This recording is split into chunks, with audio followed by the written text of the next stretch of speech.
Hello and welcome to my YouTube channel. कैसे हैं आप सभी लोग? आई होप आप अच्छे होंगे और अच्छा कर रहे होंगे।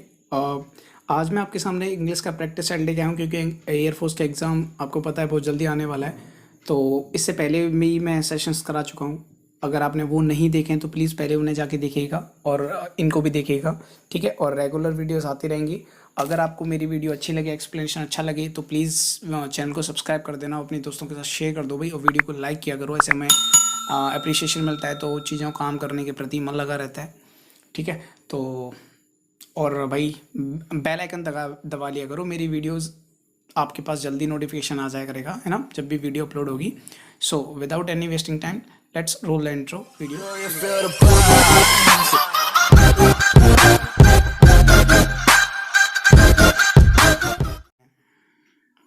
तो आओ यार, पहला क्वेश्चन पढ़ लेते हैं। क्वेश्चन पढ़ने से पहले एक छोटी सी रिक्वेस्ट आपसे ये है कि अगर मेरे शुरू करने से पहले, मेरे क्वेश्चन सॉल्व कराने से पहले आप वीडियो को पॉज किया कीजिए, पहले खुद सॉल्व करो, पहले अपने ऑप्शंस खुद पिकअप करो, उसके बाद मेरा एक्सप्लेनेशन देखो। आप बाद में मुझे अपने कमेंट बॉक्स में अपना स्कोर भी शेयर करेंगे, ठीक है। तो चलिए शुरू करते हैं। द स्टेट, पहला क्वेश्चन है, the state of being unmarried. एक ऐसी स्टेट जहाँ पे आप अनमैरिड रहते हो, यानी कि आपकी शादी नहीं हो चुकी होती, उसको क्या कहते हैं? तो भाई बेसिकली उसको क्या कहते हैं वो पढ़ पहले ले लेते हैं भाई। तो पहला जो वर्ड है दैट इज डायलेंटेड, इसका मतलब क्या होता है? इसका मतलब नॉट एक्सपर्ट, जो एक्सपर्ट नहीं होता, तो ये ऑप्शन तो नहीं होता है ना। या अनप्रोफेशनल, ठीक है, प्रोफेशनल नहीं है। बाइगैमी का मतलब तो आप जानते हो, एक टाइम पे दो शादी करना, ठीक है, तो बाइगैमी भी नहीं हो सकता। सेलिब्रेट का मतलब क्या होता है? सेलिब्रेट का मतलब होता है अविवाहित, जिसकी शादी नहीं हुई हो। तो क्या ये ऑप्शन ये होगा? नहीं, इसमें स्टेट पूछी है, व्यक्ति नहीं पूछा। तो स्टेट होती है सेलिबेसी, यानी एक स्टेट, ऐसी स्टेट जहां पे व्यक्ति की शादी नहीं होती, उसको बोलते हैं the state of being unmarried, that is celibacy. लेकिन जो व्यक्ति जिसकी शादी नहीं होती उसे बोलेंगे सेलिबेट, ठीक है। तो इसका ऑप्शन जो होगा that is D will B correct. I hope आप समझ पाए होंगे। चलिए अगला क्वेश्चन कर लेते हैं। वो है, even in today's modern society people dash good God to bring rains. अच्छा, सारे वर्ड्स को पढ़ो पहले। प्रोवोक का मतलब क्या होता है? प्रोवोक करना मतलब किसी को प्रोवोक करते हैं ना, उत्तेजित करना, किसी को भड़काना, लाइक उत्तेजित करते हैं, तो होता है प्रोवोक, ठीक है। ये नहीं हो सकता यहाँ पे। तो भगवान को हम उत्तेजित नहीं करते, भगवान को भड़काने नहीं है कि भाई रेन करो। अच्छा, इवोक का मतलब क्या करना? किसी से मतलब आह्वान करना, किसी से मतलब प्रार्थना करना, लाइक इवोक करना, ठीक है। अपील तो आप जानते हो, अपील करना। और प्रोपिटिएट का मतलब होता है किसी को जब गुस्सा आ जाता है ना, आपको गुस्सा शांत करने के लिए जो वर्ड है दैट इज ये वाला, प्रोपिटिएट, प्रोपिटिएट, ठीक है। तो यहाँ पे कौन सा सही वर्ड होगा? तो हम भगवान से क्या करते हैं? प्रार्थना करते हैं, इवोक करते हैं, ठीक है। तो आह्वान करना उसे बोलते हैं इवोक करना। ओके, अगला क्वेश्चन है, when I dashed my bath, I went to have a sleep. Okay, यहाँ तो सिंपल है, I had taken, when I had taken my bath, जब मैं नहा चुका था, I went to have a sleep, मैं सोने चला गया, ठीक है। ओके, अगला क्वेश्चन है, when I heard my grandmother's death, I burst, इसका क्या होगा? इनटू टीयर, आई बस्ट इनटू टीयर, यानी मेरी आंखों में आंसू आ गए। ये क्या होता है? ये प्रपोजिशन है भाई। यहाँ पे आपको इनके साथ ना, ये प्रपोजिशन फिक्स प्रपोजिशंस हैं, इनको बस याद ही किया जा सकता है कि उसके साथ कौन सा वर्ड यूज़ होता है। आप इसमें कोई भी ट्रिक्स नहीं लगती। अगर आप जितनी आपकी रीडिंग स्किल्स अच्छी होगी, आपने चीज़ों को बड़े अच्छे से पढ़ रखा है, कॉम्प्रिहेंशन पार्ट आपका अच्छा है, तो आप ये चीज़ें देख जाओगे। तो इसमें होगा भाई, क्या होगा? आई बस्ट इनटू टीयर्स, यानी मेरी आंखों में बहुत तेजाब हुए, मैं बहुत रोया, ठीक है। करेक्ट वर्ड देखना है, स्पेलिंग देखनी है भाई। स्पेलिंग बिगनिंग की, पहले तो देखो एक चीज़, इसको करने का तरीका ये होता है कि जब भी स्पेलिंग आपको देखे बिगनिंग है या कोई भी वर्ड है, तो माइंड में स्पेलिंग इमेजिन करो। अगर आप यहाँ कन्फ्यूजिंग, क्योंकि ये इतना क्लोज होती हैं कि आप कन्फ्यूज हो जाओगे, थोड़ा और ज़्यादा डिटेल जाओगे तो कन्फ्यूज। जस्ट माइंड में बनाओ कि ये स्पेलिंग थी, मुझे पता है BE होता है, डबल एन आता है, तो मैं BE देखूंगा। यहाँ पे डबल एन नहीं है, डबल एन नहीं है, डबल एन यहाँ है और डबल एन यहाँ है, लेकिन बिग नहीं होता, बिगनिंग होता है, तो ये नहीं कट जाएगा, ऑप्शन बी सही हो जाएगा, ठीक है। अगला क्वेश्चन कर लेते हैं। अगला क्वेश्चन है भाई, ये बोला गया, dash sick dog died yesterday, and sick dog, a sick dog, the sick dog, या नन ऑफ दीज। देखो भाई, डॉग है, नाउन है, तो डी ऑप्शन तो एलिमिनेट कर सकते हो, क्योंकि नाउन सिंगल काउंटेबल नाउन है, सिंगल काउंटेबल नाउन, तो आर्टिकल तो देना पड़ेगा। एन बिल्कुल भी गलत हो जाएगा। अब बहुत से लोग कंफ्यूज रहे होंगे, ए या द। ए लगता है जनरल साइंस के लिए, आप सभी लोग जानते हो, एक सामान्य या एक बीमार कुत्ता मर गया कल। लेकिन सामान्य कुत्ता नहीं था, बीमार कुत्ता था वो, यानी डेफिनेट आर्टिकल लगेगा। The sick dog, the sick dog died yesterday, ठीक है, वो बीमार कुत्ता कल मर गया, ऐसे। अगला जो वर्ड है ओके, यहाँ हमें एंटोनिम बताना है रेप्रीमेंड का। किसका? रेप्रीमेंड का। तो रेप्रीमेंड का मतलब क्या होता है? किसी को डांटना, फटकारना, ठीक है, ओके। तो इनकरेज का मतलब क्या होता है? उत्साहित करना।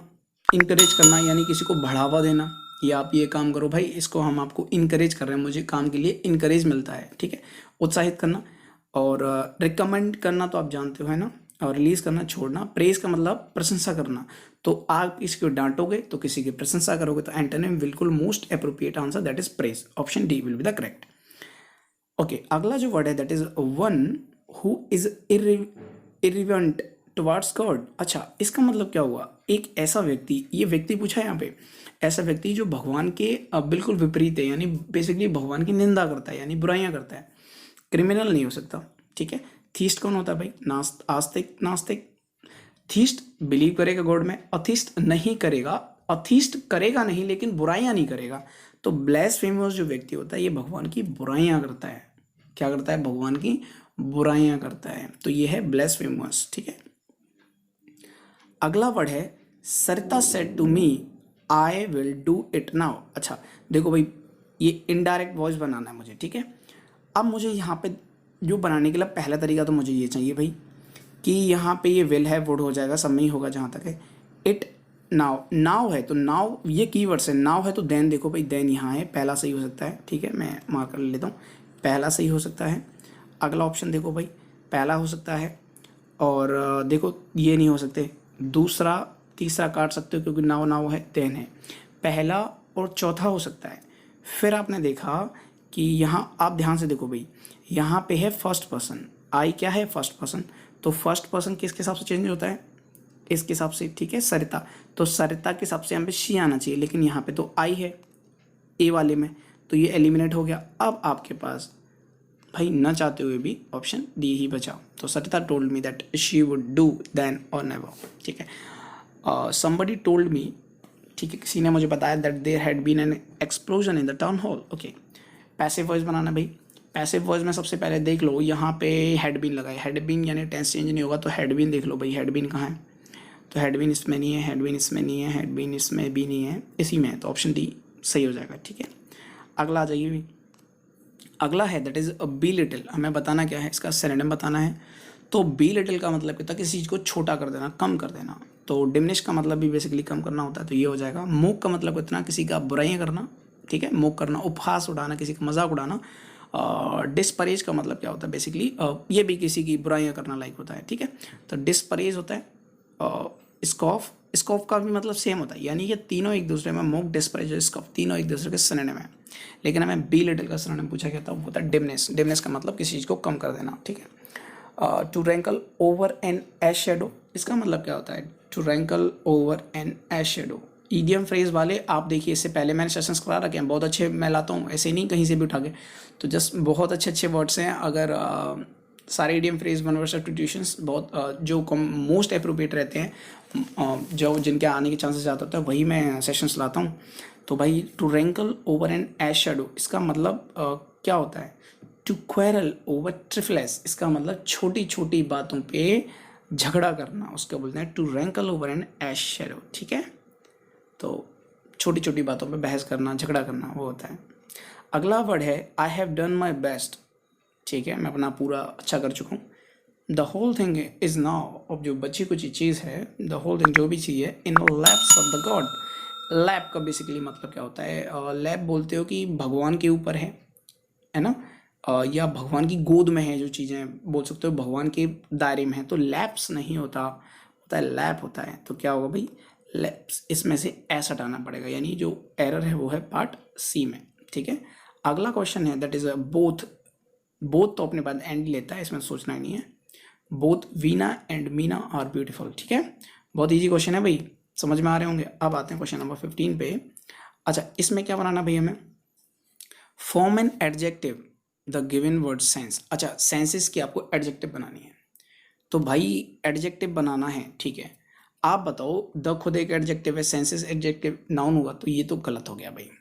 सेंसेस एक नाउन, ये गलत, सेंसर हो ही नहीं सकता। Sensible, you are very sensible, है ना आपकी, you are when say sensible, sensible क्या एक एडजेक्टिव बना, तो एडजेक्टिव इसका सेंसेस का एडजेक्टिव जो होता है दैट इज सेंसिबल, ठीक है। Okay, Madhava is a sick man, okay, and he is dash to be taken to the doctor, वो बीमार है तो डॉक्टर के पास जाता है। अब देखो ऑप्शंस, यूजुअली जाता है, अक्सर जाया करता है, टाइमली का मतलब समय पर जाता है, जब बीमार हो गया तब जाता है समय पे, या सेल्डम मतलब कभी कभार जाता है, या फ्रिक्वेंटली का मतलब प्राय, यानी कि आज गया कल गया डेली जाता है। तो अगर कोई बीमार व्यक्ति है तो अपना रेगुलर चेकअप कराएगा, यानी वो यूजुअली सामान्यतः डॉक्टर के पास जाएगा। टाइमली नहीं जाएगा, टाइमली का ठीक समय का मतलब आज बीमार होगा तो आज नहीं जाएगा। अगर कोई बीमार व्यक्ति चल रहा है तो वो बीमारी के वक्त जब उसे प्रॉब्लम ज़्यादा होगी तभी नहीं जाएगा, वो रेगुलर चेकअप के लिए जाता रहेगा, यानी यूजुअली वो जाएगा। सेल्डम कभी कभार तो बिल्कुल नहीं जाएगा। फ्रिक्वेंटली ऐसा क्या वो डेली जाएगा, आज दवाई लेके आया कल भी जाएगा क्या, नहीं जाएगा। तो ऑप्शन ए ही सही हो सकता है, ठीक है। अगला वर्ड है गूस का, आपको प्लूरल फॉर्म बताना है, ठीक है। दैट इज गीज, यार ये तो सिंपल है भाई। देखो सिनोनिम प्रोनाउन आते हैं भाई, सिंगुलर प्रोनाउन, तो ये टफ सीरीज में है तो आपको इन पे नज़र रखनी पड़ेगी। ये आपका रीडिंग कॉम्प्रिहेंशन पार्ट रहता है, ठीक है। आपकी रीडिंग कितनी अच्छी है, कितना पार्ट्स आप रीडिंग में पढ़ते हो, उसके ऊपर डिपेंड करता है आपकी मीनिंग्स, यानी जो स्पेलिंग मिस्टेक्स हैं और आपकी ये इन्हें बोलते हैं सिंगुलर प्लूरल जो भी रहते हैं, ठीक है। तो आप अपनी रीडिंग स्किल्स को बनाइएगा। और इस वाले सेशन में मैं इतना ही रखूँगा, कॉम्प्रिहेंशन पार्ट मैंने नहीं कराया इसमें, और इससे पहले वाले सेशंस में मैंने कराया है। और आप मुझे सपोर्ट करते रहेंगे और वीडियो उसको लाइक करते रहेंगे, शेयर करते रहेंगे, तो भाई मैं हर सेशन में डेफिनेटली लाऊंगा। और अगर ऐसी प्रॉब्लम आएगी तो आप मुझे बता देना कमेंट बॉक्स में, मैं एक पूरा सेशन रीडिंग कॉम्प्रिहेंशन पार्ट को कैसे टैकल करें उसके ऊपर भी एक वीडियो ला दूंगा, ठीक है। तो अभी तक इस वीडियो में इतना ही, और अगर आप चैनल पर नए हैं तो सब्सक्राइब कर लेना, और यहाँ मेरा चैनल का लोगो आ रहा होगा उस पर भी क्लिक करके आप मेरे चैनल को सब्सक्राइब कर सकते हैं। और अपना जितना भी स्कोर है आप कमेंट बॉक्स में लिख देना, ठीक है। तो आज के लिए बस इतना ही रखते हैं, मिलते हैं नई वीडियो में, टेक केयर, बाय बाय।